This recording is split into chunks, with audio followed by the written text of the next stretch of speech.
अस्सलाम वालेकुम। मैं डॉक्टर हाफिज एस अंजम। आज मेरा मौजू वेरिकोस वेन्स है। दोस्तों, मैं आपको एक मरीज की हिस्ट्री बताऊंगा, साथ ही वेरिकोस वेन्स की वजूहात, अलामात, तशखीस और होम्योपैथिक इलाज, एहतियाती तदाबीर बताऊंगा। मेरे साथ रहिएगा, इंशाल्लाह बहुत फ़ायदा होगा। मेरे पास फैसलाबाद से एक मरीज आया जो हौजरी में काम करता था। मैंने उसको चेक किया और बताया कि आपकी बाई टांग पिंडली के मकाम पर वेरिकोस वेन्स हैं, जिसकी वजह से आपके टखने और पंजे के ऊपर सूजन और दर्द वगैरह रहती है।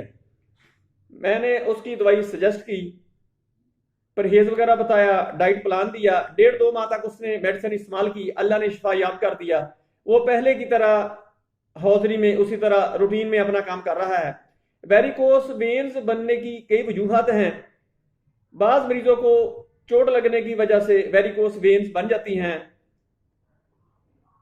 वेन्स किसी जगह से दब जाए तो निचले धड़ में खून जमा होना शुरू हो जाता है, क्योंकि बाज दफ़ा वेन्स के स्ट्रक्चर में कुछ कमजोरी होती है, कनेक्टिव टिश्यूज कमजोर होते हैं और वहां पर खून जमा होकर वेन्स की शक्ल बदल जाती है, वेन्स फूल जाती हैं। ये अक्सर जो वेन्स स्ट्रेस होती हैं, ये हामला औरतों में देखा जाता है कि हमल के दौरान कूल्हे के नज़दीक वेन्स कहीं से दब जाती हैं, जिसकी वजह से खून नीचे टांगों में रुकना शुरू हो जाता है। वहाँ पर वेन्स डायलेट हो जाती हैं, अपने साइज में बढ़ जाती हैं और वेरिकोस वेन्स की शक्ल इख्तियार कर जाती हैं। बाद लोग खड़े होकर ड्यूटी देते हैं, जैसे सिक्योरिटी गार्ड या हाउसिंग फैक्ट्रियों में लोग खड़े होकर लंबा टाइम होता है उनकी ड्यूटी का, खड़े रहते हैं, वो भी इस बीमारी से मुतासर हो जाते हैं। दोस्तों, अगर इसका तशखीस करवानी हो तो सबसे आसान तरीका तो यही है कि अपने फिजिशियन के पास जाएं। वो आपको फिजिकली देखकर बताएगा कि वेरिकोस वेन्स हैं। अगर टेस्ट करवाना हो तो वेन्स कलर डॉपलर है, इसके जरिए तशखीस किया जा सकता है। तशखीस करने के बाद आपके पास दो ऑप्शन हैं। एक तो आप ऑपरेशन करवा लें। ऑपरेशन में कई किस्म के ऑपरेशन हैं। लेजर थेरापी की जाती है। अगर वेन्स बहुत ज्यादा बड़ी हो, खून ज्यादा रुका हुआ हो, तो सर्जन बाज दफा ये भी करता है कि उस वेन को एक तरफ से कट लगाया और दूसरी तरफ से कट लगाया और पूरी वेन को खींचकर बाहर निकाल देते हैं। लेकिन हमारे होम्योपैथी में इसका बहुत ही बेहतरीन इलाज है। मैं आपको अद्वियात बता देता हूं। हमारी जो स्पेसिफिक मेडिसिन है वेरिकोस के लिए, वो हेमामेलस है। हेमामेलस मदर टेंक्चर ले लें, 15 से 20 कतरे सुबह दोपहर शाम, 2 घूंट पानी ताज़ा या नीम गर्म हो, मरीज को 3 दफ़ा दिन में देते रहें। दूसरी दवाई आर्निका है, जो चोट लगने की वजह से वेरिकोस बनी हो तो इसके लिए इंतहाई मुफीद दवाई है। आर्निका 30 ताकत में ले लें, 5-5 कतरे सुबह दोपहर शाम 2 घूंट पानी में डालकर मरीज को दें, इंशाल्लाह मरीज ठीक हो जाएगा। तीसरे नंबर पर पल्साटिला, ये भी बहुत ही अहम दवाई है वेरिकोस वेन्स के लिए। 200 ताकत में ले लें, 5 कतरे सुबह 5 कतरे शाम, 2 घूंट पानी ताज़ा हो या नीम गर्म कर लें, मरीज को देते रहें, इंशाल्लाह ठीक हो जाएगा।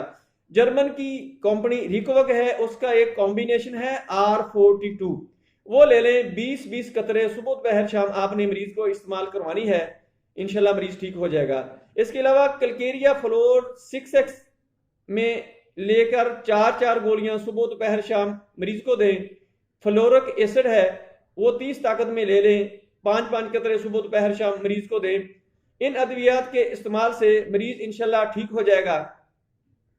दोस्तों, इसके साथ साथ एहतियाती तदाबीर नहायत ही ममदो मुआवन साबित होती हैं, क्योंकि इसको अगर एक्सरसाइज के जरिए या रात को सोते वक्त जिस्म से 1.5-2 फुट टांगों और पाँव को ऊंचा रखें, पाँव के पिंडलियों के नीचे कोई सरहाना या कोई ऐसी चीज रख लें जिससे धड़ से आपकी टांगे 1.5-2 फुट ऊंचा रहें।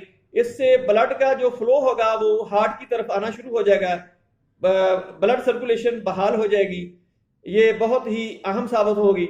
इसी तरह एक्सरसाइज भी आपने इसी तरह करनी है कि लेट जाए, दीवार के साथ टांगे ऊपर की तरफ करके लगा ले, तकरीबन 20 से 30 मिनट तक सुबह शाम ये एक्सरसाइज की जाए तो नहायत ही अहम साबित होगी।